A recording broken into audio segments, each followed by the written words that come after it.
शिंदेना महादजी शिंदे पुरस्कार देणाऱ्या संस्थेची चौकशी केली पाहिजे अशी मागणी राऊतांनी केली आहे। दिल्लीत झालेल्या पुरस्कार सोहळ्यावरून राऊतांची पुन्हा एकदा टीका।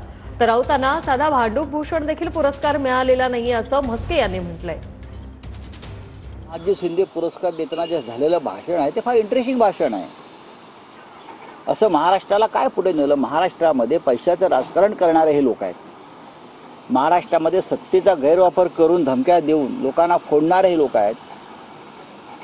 दिल्ली पुढे झुकणारे हे लोक आहेत। दिल्ली पुढे सरपटणारे हे लोक आहेत।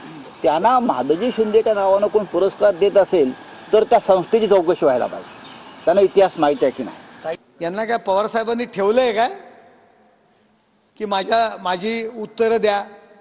त्या महादजी शिंदे यांचे वारस ज्योतिराज शिंदे यांचं भाषण ऐका तुम्ही आणि त्यानंतर अशा पद्धतीच्या टीका करा। आम्ही समजू शकतो की तुम्हाला साधं भांडूप भूषण पण कोणी पुरस्कार दिलेला नाहीये, त्यामुळे आपल्यामध्ये हा जळफळाट होतोय।